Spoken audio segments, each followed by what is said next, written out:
우리 성도님들 만나서 반갑습니다. 주의 사랑으로 사랑합니다. 오늘 말씀은 잠언 30장 24절에서 28절 지혜를 배우라 라는 제목으로 말씀을 상고합니다. 여기 24절에 보니까 땅에 작고도 가장 지혜로운 것 넷이 있다 라고 말씀하십니다. 이 잠언 30장 전체를 통해서 여기저기에 하나님의 지혜가 숨어 있고 이 작은 것들에 대해서도 지혜를 찾아서 배울 수 있다라는 것을 가르쳐 주십니다. 하나님께서는 이 세상 모든 곳에 하나님의 지혜와 능력 또 하나님의 섭리를 보여주십니다. 그래서 우리가 지혜를 얻지 못하는 것이 아니라 얻고자 하며 찾으면 하나님의 지혜를 우리에게 언제든지 알려주십니다. 지금 날씨가 선선해졌죠.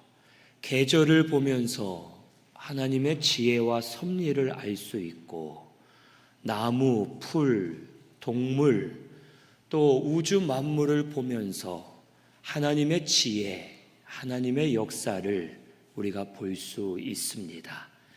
그러므로 우리 성도님들은 어디에서든지 하나님의 지혜를 찾으려고 힘써서 언제나 하나님의 지혜를 받아서 그 지혜로 사는 우리 성도님들이 되시기를 바랍니다. 내가 배우고자 하면 어린아이에게도 배울 것이 있고 짐승에게도 배울 것이 있고 여러 가지 하나님의 지혜가 우리에게 나타날 겁니다. 그 지혜를 배워서 하나님 뜻을 깨닫고 하나님 뜻대로 사는 우리 성도님들이 되시기를 바랍니다. 여기 작고 가장 지혜로운 것 넷이 있다 했는데 이 첫째는 힘이 없는 개미를 말씀하십니다. 25절에 보면 힘이 없는 종류로되 먹을 것을 여름에 준비하는 개미라고 말씀하십니다. 이 개미는 힘이 없죠. 개미와 내가 싸우면 누가 이깁니까? 내가 이기죠. 개미는 손으로 그냥 이렇게 눌러버리면 죽잖아요. 아주 작고 힘이 없는 존재입니다.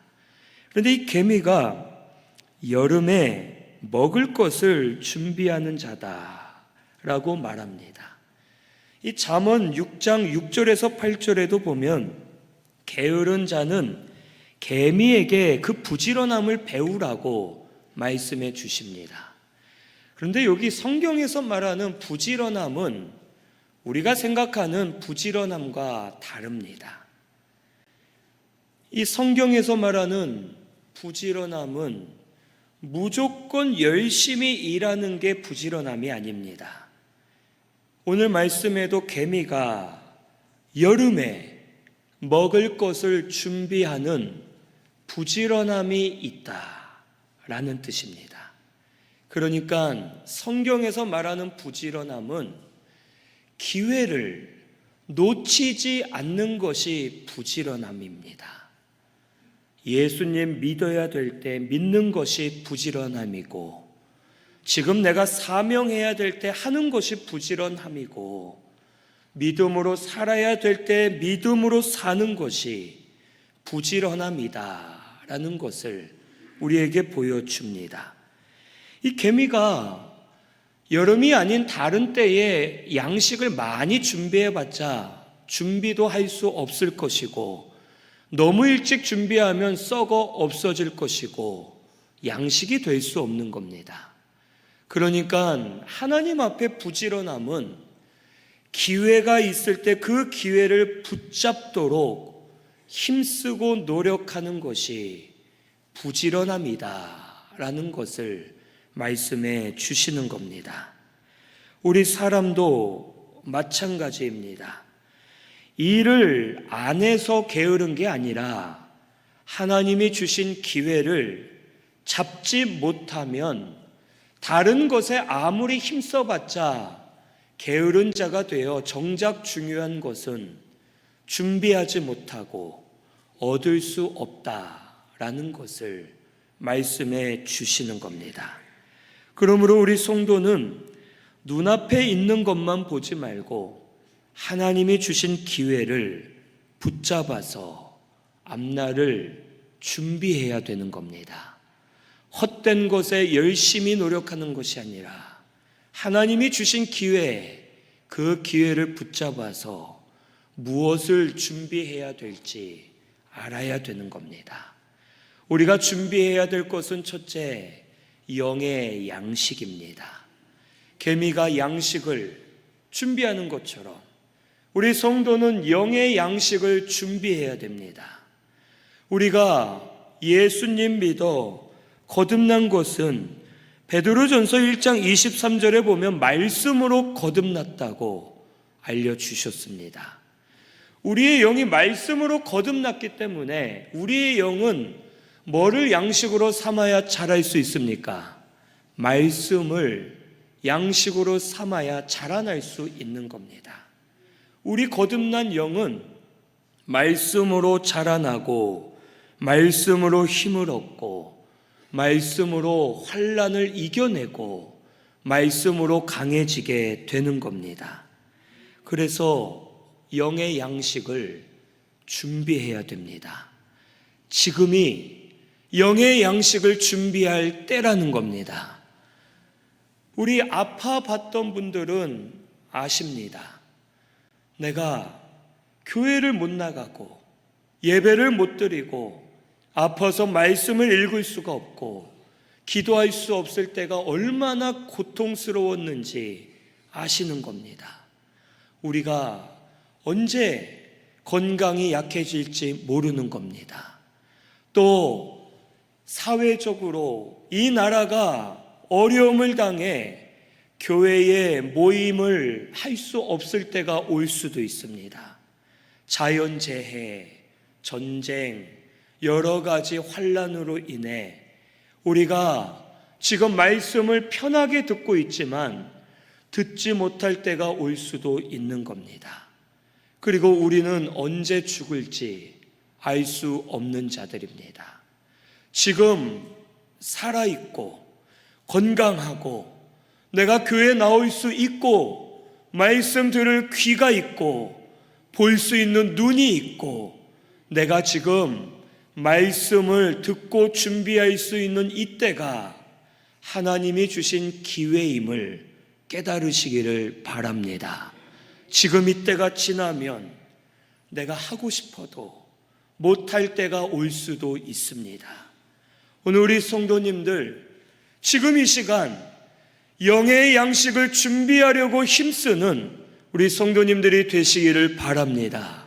그래서 말씀을 잘 듣고 말씀을 부지런히 읽고 그 말씀을 잘 준비해 놔서 언제든지 말씀으로 내가 다시 회복되고 살아나고 힘을 얻는 역사가 우리 성도님들 가운데 일어나게 되기를 바랍니다.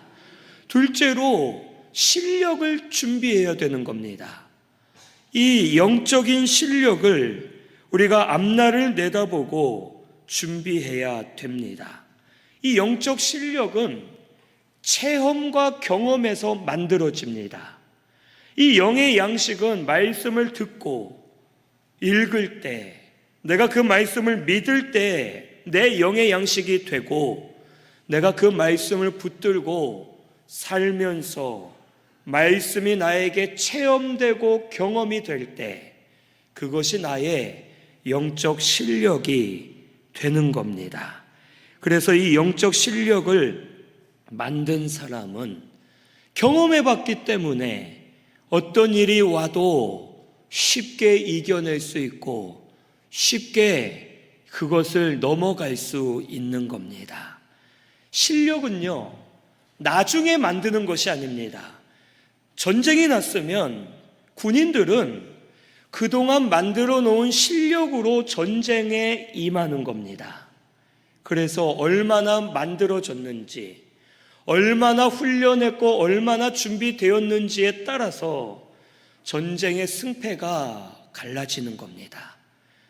전쟁을 하면서 나는 그동안은 놀았지만 전쟁을 하면서 내 실력을 같이 만들어야겠다. 이게 말이 됩니까? 안 됩니까? 안 되죠. 실력 만들다가 총 맞아 죽는 겁니다. 실력은 전쟁이 오기 전에, 환란이 오기 전에 미리 만들어 놔야지만 그 실력으로 이겨내고 잘 헤쳐나아갈 수 있음을 우리는 알아야 됩니다. 우리 신순교회 성도님들, 지금이 영적 실력을 만들 때입니다. 지금 말씀을 붙들고 살면서 말씀을 경험할 때이고 말씀의 역사를 체험할 때입니다. 우리 이것을 알고 영적 실력을 만들고자 힘쓰는 저와 우리 성도님들 되시기를 바랍니다. 저도 보면 예전 청년 때, 또 지금도 젊지만 더 젊을 때 만들어 놓은 영적 실력으로 사는 겁니다. 고난이 크게 왔는데도 왜 내가 이걸 버티지? 왜 내가 이걸 이겨냈지? 예전에 이렇게 실력을 만들어 놨었구나. 영적 실력은요, 눈에는 보이지 않습니다. 세상 것은 눈에 보이지만 세상 실력은 그때만 잠깐이고 사라집니다. 하지만 영적인 실력은 눈에 보이지 않지만 내가 모르고 살지만 환난과 어려움, 큰 일들을 맞아들였을 때 그때 드러나게 되는 겁니다. 내가 이걸 이길 수 있다고? 내가 이거에 흔들리지 않는다고? 본인도 놀라면서 예전에 만들어온 실력이 있었구나. 그때 그 일들이 헛된 일인 줄 알았는데 그때 믿음 쓰고 희생하고 수고한 것들이 실력이 되었었구나 하면서 능히 이겨낼 수 있는 겁니다. 이런 우리 신순교회 성도님들이 되기를 바랍니다. 지금 영적 실력을 만들어 놓으세요. 영적 실력을 만들려면 영의 것을 체험하고 경험해야 되는데 영의 것을 계속 붙잡으려고 힘써야 됩니다. 말씀을 붙잡으려 힘쓰고 계속 하나님 찾는 생활을 해야 되는 겁니다. 그러면 언젠가 체험하게 될 날이 옵니다. 하나님이 역사하셨다. 말씀대로 됐구나. 이걸 깨닫는 사람은 계속 영적인 실력을 채우려고 힘쓰게 되고 믿음으로 잘 자라나서 능히 겨울이 와도 이겨낼 수 있고 환난이 와도 이겨낼 수 있는 강하고 견고한 성도가 되게 해 주실 줄로 믿습니다. 그런 우리 신순교회 성도님들 되시기를 바랍니다. 둘째로는 이 약한 사반을 말씀해 주세요. 26절에 보니까 약한 종류로되 집을 바위 사이에 짓는 사반이라고 말합니다. 사반이 뭔지 아세요? 사반. 무슨 동물인지 아세요? 저도 본 적은 없습니다. 이 아프리카나 중동 지역에 사는 동물인데 우리나라 말로는 바위 너구리라고 그래요. 이름이. 그런데 신기한 건 너구리와는 아무 관련이 없대요. 너구리처럼 생기지도 않았고 그냥 우리나라 말로 왜 그렇게 됐는지 모르지만 바위 너구리고요. 이 생긴 거는 이 프레디 독이라고 말하면 모르시는 분들이 많을 것 같으니까 그냥 토끼와 쥐를 짬뽕해서 뚱뚱한 애래요. 무슨 말인지 모르시겠, 나중에 한번 찾아보세요. 제가 보니까 진짜 그렇더라고요. 토끼와 쥐를 섞어 놓은 모양인데 뚱뚱해요. 되게 순하게 생겼고 되게 약한 동물이라고 합니다. 그런데 이 사반은 너무 약해서 항상 도망 다녀야 되는 거예요. 그래서 이 사반이 바위 사이에 집을 짓고 거기에서 사는 겁니다. 그 이유가 큰 바위 있죠. 큰 바위들 사이에 집을 지어 놓으면 다른 동물들은 잡으러 오다가도 미끄러져서 떨어지고 올 수가 없는 거예요. 그래서 이 사반은 바위 사이에 집을 짓고 본인이 안전하게 사는 겁니다. 이것은 오늘날 우리 성도가 자신을 보호할 줄 알아야 됨을 가르쳐 주는 거예요. 자기를 보호하기 위해서는 먼저는 내가 약한 자임을 알아야 돼요. 이 사반은 자기가 약한 걸 아는 거예요. 그리고 꼭 이 기르는 분들이 아주 간혹 있는데 그분들 말을 들어보니까 이 사반은 냄새가 되게 심하다고 합니다. 그러니까 이 변 말고도 몸에서 그냥 기본적으로 냄새가 막 많이 난대요. 키울 생각하지 마세요. 냄새가 너무 나는데 이 녀석은 수풀이나 어디에 아무리 안 보이게 숨어도 냄새가 너무 나니까 이 천적에게 잡혀 먹히는 거예요. 그래서 바위 사이에 집을 짓고 있으면 냄새나, 저기에 사반이 있어 알면서도 잡으러 못 가는 거예요. 자기가 약한 줄을 알고 아주 안전한 곳에 집을 만들어 거기에서 자기를 보호하는 겁니다. 오늘 우리 성도는 내가 약한 줄을 알아야 됩니다. 우리는 죄에 약한 자들이에요. 죄를 내가 이기겠다 교만해지면 안 돼요. 어떤 분들은 그래요. 죄의 자리에 가면서 나는 거기 가도 안 마실 자신 있어, 같이 죄 안 지을 자신 있어, 이러고선 거기 가면 100% 같이 죄 짓고 있습니다. 우리 사람은 죄에 연약한 자예요.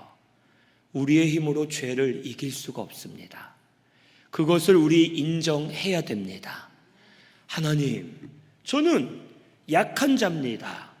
저는 언제나 세상에 사람에게, 죄에게 넘어지는 연약한 사람입니다.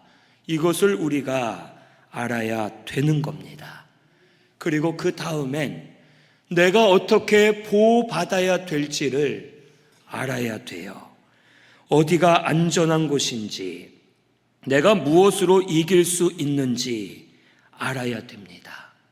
이 꿩 같은 거, 꿩 아세요? 꿩이 이제 요즘에는 꿩이란 말을 잘 안 하는데, 이 꿩이요, 재미있는 것은 무서운 이 존재를 만나면 숨어요. 그런데 숨는 게 어떻게 숨는지 아세요? 머리만 어디 구석에 집어넣어요. 자기 눈에만 안 보이면 숨은 거예요. 그러니까 천적이 와서 뒤에서 그냥 목덜미를 딱 잡아서 먹는 거예요. 몸은 다 보이는데 자기 머리만 어디 구석에 탁 하면은 숨었다 생각하는 거예요. 안전하지가 않죠. 우리 사람이 이와 같습니다. 우리가 나를 보호하려고 안전한 곳을 찾는데 돈이 안전한 줄 알고 돈에 숨죠. 사람이 안전한 줄 알고 사람을 의지하죠. 이 세상 집이나 물건, 다른 것이 안전한 줄 알고 그것에 나를 맡기지만 세상 것은 나를 망하게도 할 수 있음을 알아야 되는 겁니다. 돈은 필요하지만 칼이 되어 나를 죽일 수도 있어요. 사람은 믿을만 한 것 같지만 믿는 도끼에 발등 찍히죠. 내가 제일 믿었던 사람에게 배신을 당하게 됩니다. 이 세상은 안전한 곳이 없어요. 우리가 피해야 될 곳은 하나님이십니다. 하나님이 우리의 진짜 안전지대가 되세요. 그 하나님께 피하는 자들이 되려고 힘쓰라는 겁니다. 우리의 무기는 사람의 힘이나 물질이 아니에요. 말씀과 은혜입니다. 말씀으로 죄를 이길 수 있고 마귀를 이길 수 있고 은혜로 모든 어두움을 이길 수 있고 모든 것을 다 바꿀 수 있는 겁니다. 은혜 받으면요, 미운 사람도 예뻐 보여요. 은혜 받으면 내 마음의 어두움이 사라지고 기쁨이 옵니다. 은혜 받으면 심령이 회복되고 또 때로는 어떤 이들은 육체도 회복되는 거예요. 은혜가 우리의 무기입니다.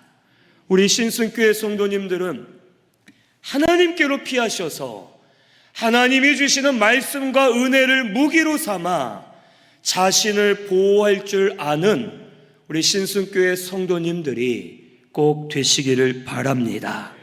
이것이 지혜예요. 세상의 헛된 것으로 나를 보호하려 하지 마시고 하나님께로 나를 피신하여 하나님이 주시는 말씀과 은혜로 무기를 삼아 이기고 잘 세워지는 우리 성도님들이 되시기를 바랍니다. 세 번째는 임금 없는 메뚜기예요.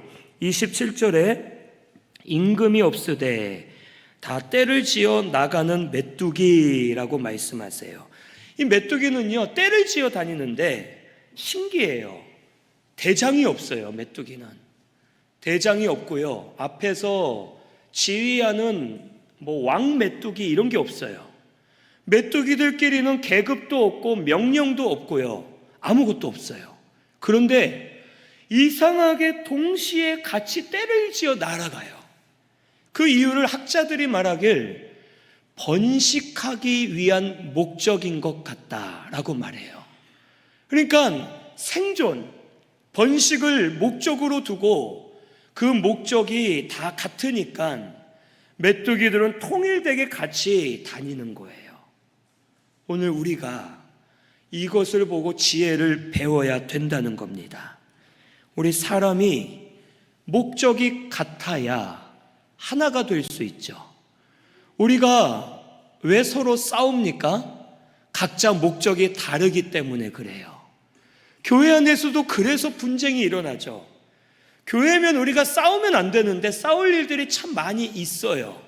그 이유는요, 잘못된 생각은 아닌데 다들 목적이 다른 거예요.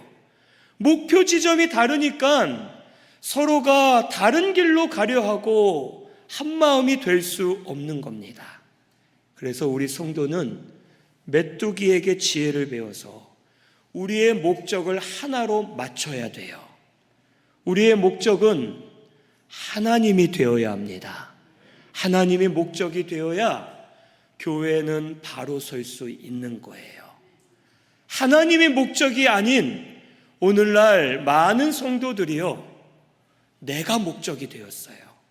내 편함, 내 기쁨, 내 즐거움이 목적이 되다 보니까 서로 말들이 다 달라지고 연합할 수가 없는 거예요. 우리가 예배를 드릴 때도요, 하나님이 목적이 돼야 되거든요. 그런데 내가 목적이 되니까 예배 잘 안 드리게 되고 늦게 오게 되고 예배를 대충 드리게 되고 심지어는 예배 시간을 옮기자고도 그래요. 정해진 시간에 맞춰서 하나님께 나아갈 마음을 가져야 되는데 예배 시간을 나에게 맞게 옮기자 그래요. 예전에 한번 초기에 저한테 어떤 분이 그러더라고요. 목사님, 우리 교회도 대세를 따라 저녁 예배를 오후 예배로 바꾸면 어떻습니까? 그러는 거예요. 제가 말도 안 되는 소리 하지 마세요 하고 대화를 이제 끝냈어요. 근데 집에 가서 고민이 되는 거예요. 생각해 보세요. 우리 저녁 예배 7시에 드리잖아요.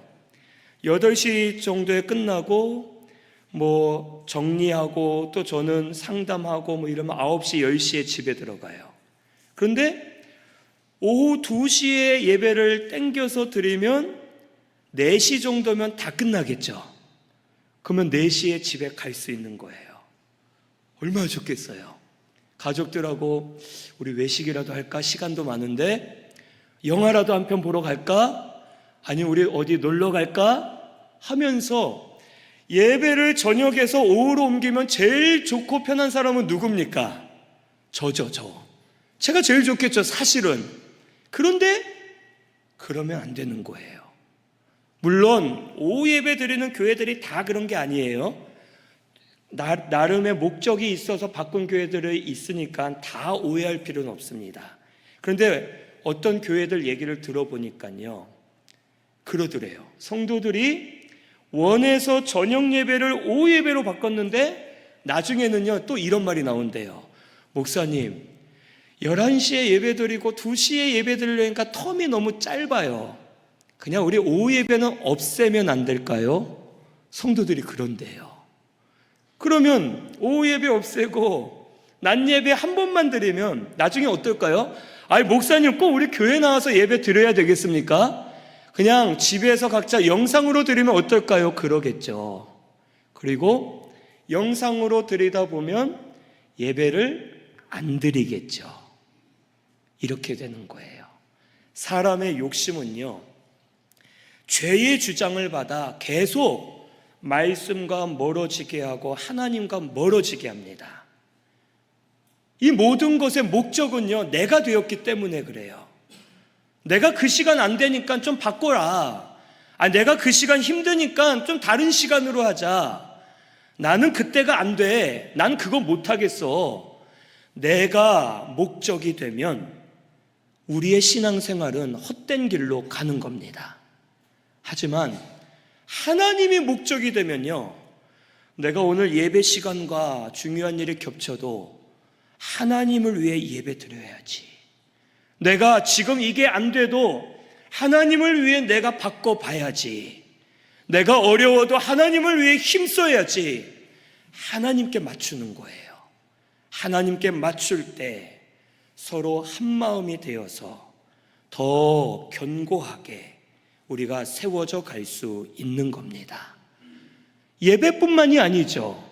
신앙생활, 봉사, 내 모든 생활이 목적이 하나님이 되어야지만 가정도 하나가 될 수 있고, 기업이나 회사도 하나로 합쳐질 수 있고, 교회가 하나가 되어 온전하게 세워질 수 있는 겁니다. 우리 성도님들, 나를 목적으로 두지 말고 하나님을 목적으로 두는 우리 성도님들 되시기를 바랍니다. 오늘은 좀 힘들어서 예배 가지 말까? 내가 힘들어도 오늘은 하나님 만나야 되는데 힘들어도 가자 하면서 하나님께 목적을 두는 성도는 흔들리지 않고 변함이 없고 온전하게 서 있을 수 있고요, 하나님을 위해 희생하고 손해보는 성도는 하나님이 갚아주실 겁니다. 이것을 체험하는 역사가 우리 성도님들 가운데 일어나게 되기를 바랍니다. 나에게 맞추지 마시고 하나님께 맞추는 우리 성도님들 되시기를 바랍니다. 그러면 우리가 메뚜기 떼처럼 하나가 될 거예요. 목적이 하나님께 맞췄을 때 연합하여 건설적으로 잘 세워가는 우리 신승교회가 또 각 가정들이 되시기를 바랍니다. 네 번째는요, 작은 도마뱀이에요. 여기 28절에 손에 잡힐 만해도 왕궁에 있는 도마뱀이다 라고 말씀하세요. 이 도마뱀은 왜 이렇게 작은 애들 있잖아요. 도마뱀들 보신 적 있으시죠? 이 도마뱀은 작으니까 그냥 손으로 이렇게 잡기 좋잖아요.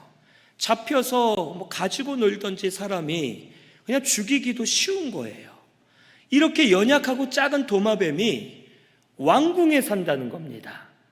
이 무슨 말이냐면 비유적인 건데, 왕궁에는 누구나 다 들어가고 싶어 하잖아요. 좀 귀족이 되어서 왕궁에서 부유하게 좋게 살고 싶어서 왕궁에 들어가고 싶어 하지만 아무나 들어갈 수가 없죠. 그런데 도마뱀은 언제든지 왕궁에 들어가서 살 수 있다는 거예요. 왜 그럴까요? 사람이 안 보일 때 작으니까 슉 들어가는 거죠. 사람들 눈을 피해가면서 숨어서 살면서 왕궁의 아름다움을 누리며 사는 거예요. 사람은 들어가고 싶어도 못 들어가는데 도마뱀은 지혜롭게 피하고 조심하면서 좋은 곳에서 사는 자와 같이 우리도 그렇게 해라 라는 말씀이에요. 이 왕궁은 영적으로는 하나님이 계신 곳을 상징해요. 하나님의 세계, 은혜의 세계에 들어가려고 도마뱀과 같이 지혜를 써서 피할 것은 피하고 넘어갈 것은 넘어가고 더 좋은 은혜를 찾으려고 힘써라 라는 것을 말씀해 주시는 거예요. 우리에게 가장 필요하고 좋은 것은 은혜입니다. 은혜 받으면 사람도 변해요. 은혜 받으면 강건해지고 견고히 설 수 있는 겁니다. 은혜 받은 사람은 아무도 못 이겨요. 바리새인들이 말씀을 그렇게 많이 알아도요, 은혜가 충만하신 예수님을 이길 수 없었죠. 이 은혜를 따라가는 예수님의 제자들을 감당할 수 없었어요. 그래서 히브리서 11장에 보면 믿음에 대한 말이 나오는데, 뭐 사자굴에 들어가고 톱으로 켬을 받아 죽고 불에 타 죽고 뭐 이래도 세상이 감당할 수 없더라 라고 말씀하세요. 이게 은혜의 힘입니다. 우리 성도님들이 은혜 받아서 다 변화되면 좋겠어요. 은혜 받아서 고침받고 새로워지고 힘있게 일어나고 은혜로 계속 만들어지는 우리 신순교회가 되기를 바랍니다. 이 은혜를 받기 위해서 도마뱀처럼 지혜를 쓰라는 거예요. 만약에 도마뱀이 나 왕궁에서 살고 싶은데, 그래, 왕궁의 대장은 누구예요? 왕이겠죠. 그럼 내가 왕하고 단판을 지어야겠다. 왕 앞에 가서 도마뱀이 내가 여기 살고 싶으니까 당신 나가! 하면은 왕이 알겠습니다 하고 나갑니까? 아니죠. 도마뱀이 말을 하네? 일로 와. 기분 나쁘니까 죽어. 죽이든지 하겠죠. 이 무슨 말이에요? 맞서야 될 때가 있고 맞서지 않아야 될 때가 있고 지혜를 쓰라는 겁니다. 우리가 은혜를 막히지 않도록, 작은 것 때문에 은혜가 막히지 않도록 지혜를 쓰라는 뜻이에요. 사람의 말 한마디 때문에, 사람의 표정 하나 때문에, 작은 일 하나 때문에 내 마음이 상해서 은혜가 막히면 누구 손해입니까? 내 손해라는 거예요. 마귀는 은혜가 막히도록 계속 역사합니다. 작은 일, 별일 아닌 걸로 나를 상처받게 하고 시험 들게 만드는 거예요. 그래서 나 비전 캠프 이번에 가서 은혜 받아야겠다 하고 아주 작정을 하고 좋았는데 오늘따라 어떤 사람이 날 보고 인사를 안 해. 기분 나빠. 에이, 안 가! 해버리면 은혜가 막히는 거예요. 그런 것이 우리에게 언제든지 올무가 되어서 우리를 넘어질 수 있게 만들음을 알고 지혜를 쓰라는 겁니다. 저 사람이 나를 째려보면 눈이 아픈가 보다 넘어가는 거예요. 저 사람이 인사 안 하면 역시 내가 진짜 눈부시게 잘생겼나 보다, 인사를 못할 정도네, 예를 들어서 그러라는 거예요. 우리 작은 것, 사소한 것 때문에 은혜가 막히는 일이 없기를 바랍니다. 그래서 우리에게 중요한 건 뭡니까? 인사 한번 받는 것보다 내가 은혜 받아 살아나는 게 중요한 겁니다. 은혜 받아서 내가 생명을 누리고 변화되는 게 중요한 거예요. 그것을 알고 은혜 받기 위해서는 이거 마귀의 시험이다, 이거 별거 아닌데 나한테 어둠이 온다, 이겨내야지, 나 은혜 받아야 돼, 하나님 은혜 주실 줄로 믿습니다 하고 믿음으로 지혜를 써서 참을 땐 참고 피할 땐 피하고 아름다운 세계, 은혜의 세계 안에 들어가려고 힘쓰는 성도가 되어야 할 것을 우리에게 가르쳐 주십니다. 이런 지혜로운 성도들이 되시기를 바랍니다. 우리 성도님들, 작은 것 때문에 은혜가 막히는 일이 없기를 바랍니다. 은혜를 찾으려고, 받으려고 은혜가 열리도록 힘쓰시면서 지혜를 쓰는 우리 신성교회 성도님들 되시기를 바랍니다. 우리 말씀 생각하면서 통성으로 같이 기도하겠습니다.